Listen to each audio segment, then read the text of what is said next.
कम तेल मसला दे कांकड़ को गोटे थर एमिति बनातु देखिबे भात पखाल रुटी सबुथिरे भारी मजा लगिबो।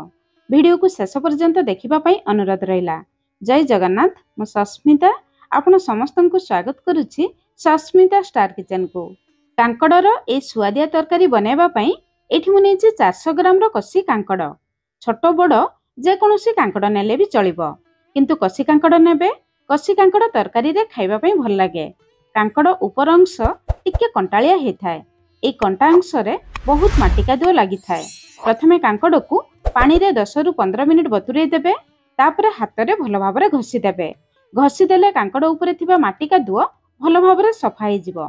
तापरे हमें कांकड़ को काटिबा। प्रथमे कांकड़र दुई पटरु अल्प अल्प काटि नेबा। तापरे मझिरे दुई फाळ करिबा। तापरे पतला पीसेस रे काटि नेबा। पतला करी काटिले तरकारी रे बहुत जल्दी सिझी जिवो। एमिति काटिले कांकड़ तरकारी रे देखिबा पई सुंदर लागिबो। जदि छोट साइज रो कांकड़ हेथिबो ताहले मझिरे दुई फाळ करिबा दरकार नहीं, केवल गोल गोल करी काटि नै परिबे। ताहले दर्शक बंधु आपण मानकु गोटे अनुरोध, आजिर रेसिपी पसंद आसिले वीडियो को लाइक करंतु, निश्चय गोटे शेयर करंतु। चैनल जदि नुआ अछंती ए जाई सब्सक्राइब करनांती प्लीज चैनल को सब्सक्राइब करंतु। एतिकी कांकड़ सहित दुईटी मीडियम साइज रो आलू देबा टोटाली ऑप्शनल अछि। आलू न देले भी केवल कांकड़ रे ए तरकारी बनैबे। तरकारी खाइबा पई बहुत बढ़िया लागिबो। जदि आपण माने आलू पसंद करथुबे अल्प आलू भी देई परिबे। जेमिति कांकड़ को काटिले सेमिति आलू को काटि नेबे। कांकड़ आलू सहित दुईटी मीडियम साइज रो प्याज दरकार। ए तरकारी पई प्याज टिके अधिक दरकार। प्रथमे प्याज को मझिरे दुई फाळ करी काटि नेबा। मझिरे थिबा धळा अंश को बाहर करी एमिति पतला पीसेस रे काटि नेबा। एमिति काटिले तरकारी रे खाइबा पई भल लागिबो। सब जिंस रेडी ही गला। चलंतु तरकारी बनेबा स्टार्ट करिबा। कढ़ई गरम करी गोटे छोट चमच सरिष तेल गरम करिबा। अच्छा दर्शक बंधु आपण माने केउ तेल रे तरकारी रांधिबा पई पसंद करंती निश्चय मते कमेंट्स करी जणाइबे। तेल गरम हिजबा परे काटी रखिथिबा कांकड़ आलू को देबा, किंतु प्रथम रु आमे लूण देबा नाही। लूण देला मात्रे कांकड़ आलू रु पानी बाहरिबो। कांकड़ आलू भल भाबरे भाजी परिबो नाही। सेति पई प्रथमे गैस रो फ्लेम मीडियम रखी 2 मिनिट कवर करी भाजी नेबा, जहा द्वारा कांकड़ आलू भल भाबरे भाजी जिवो। कांकड़ आलू रु आउ बेसी पानी बाहरिबो नाही। 2 मिनिट परे एठी देखंतु कांकड़ आलू टिके भाजी जाईछि।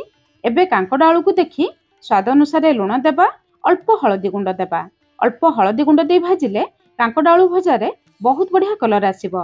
एबे गैस रो फ्लेम लो मीडियम रखी 2 मिनिट लेखा दुई थर ता माने 4 मिनिट लो मीडियम फ्लेम रे कवर करी भाजी नेबा, जहा द्वारा कांकड़ आलू भाजीबा सहित आउ टिके सिझी जिवो। 4 मिनिट परे एठी देखंतु कांकड़ आलू लाल कलर हे आसलानी, किंतु प्रथम रु ए जाय आमे 6 मिनिट कवर करी भाजी नैथिले। एबे देखंतु कांकड़ आलू पाखापाखी 90% सिझी गलानी। कांकड़ आलू एतिकी सिझी जिबा परे आमे काटी रखिथिबा पियाज को देबा। पियाज देबा परे मीडियम फ्लेम रे आउ 2 मिनिट पर्यंत आमे भाजी नेबा। पियाज रो कंचा बासना जिबा पर्यंत, पियाज टिके लाल कलर हेला पर्यंत आमे भाजी नेबा। पियाज को एमिति कांकड़ आलू सहित भाजी नेले तरकारी रे खाइबा पई बहुत बढ़िया लागे। 2 मिनिट परे एठी देखंतु पियाज कांकड़ आलू सब लाल कलर हे गलानी। एबे हमें बाहर को बाहर करी आनिबा। सेपटे चलंतु तरकारी पई गोटे स्पेशल मसला बनेबा। हेमदस्ता नेबा, 7-8 टी रसुण, 1 इंच रो अदा, राग पई गोटे कंचा लंका। आपण माने जेतिकी राग खाइबे से हिसाब रे कंचा लंका देबे। अदा रसुण कंचा लंका को भल भाबरे छेची नेबा। अदा रसुण कंचा लंका को फ्रेश छेचिकी तरकारी बनैले तरकारी रो बास्ना टेस्ट बहुत बढ़िया आसे। एबे चलंतु तरकारी बनेबा स्टार्ट करिबा। सेही कड़ाई को गरम करी 2 चमच सरिष तेल गरम करिबा। तेल गरम हिजिबा परे आधा चमच कला जीरा, आधा चमच जीरा देबा। जीरा कला जीरा मिसेकी देले तरकारी रो बास्ना टेस्ट बहुत बढ़िया आसे। जदि कला जीरा नथिबो केवल आधा छोट चमच पंच फुटण भी देई परिबे। जीरा कला जीरा फुटी जिबा परे अदा रसुण कंचा लंका छेचा देबा। बेस किछि भृषंग पत्र देबा।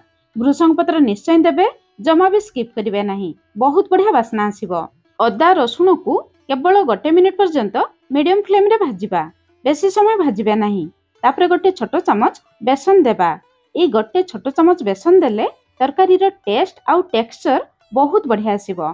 400 ग्राम कांकड़ पई केवल गोटे छोट चमच बेसन देबे, जमा अधिक बेसन देबे नाही। बेसन देबा परे गैस रो फ्लेम पूरा लो रखी 2 रु 3 मिनिट पर्यंत भाजिबा, जहा द्वारा बेसन अदा रसुण रो कंचा बास्ना चली जिवो।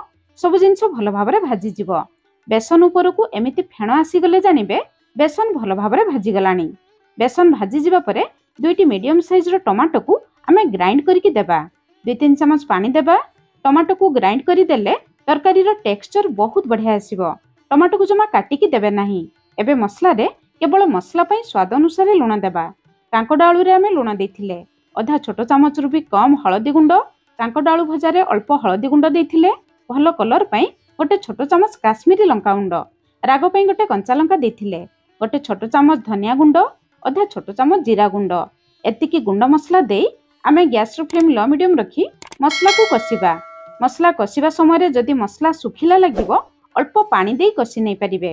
गैस रो फ्लेम लो मीडियम रखी 4 रु 5 मिनिट पर्यंत मसला को कसी नेबा। 4-5 मिनिट परे एठी देखंतु मसला ऊपर को तेल आसी एछि। एमिति मसला ऊपर को तेल आसी गले जानिबे मसला भलो भाबरे कसी एछि। मसला भलो भाबरे कसी जिबा परे आमे भाजी रखितिबा कांकोड आलू को देबा। कांकोड आलू को मसला सहित आउ 1 रु 2 मिनिट पर्यंत भलो भाबरे कसी नेबा। मसला सहित भलो भाबरे कसी सारिबा परे जदि आपण माने सुखिला तरकारी खाइबा पई पसंद करथुबे ताहाले एमिति कसा तरकारी खाइ परिबे। किंतु आजिर तरकारी को आमे टिके लटपटिया टिके जुगजुकिया रखिबा। सेति पई आधा कप पानी देबा।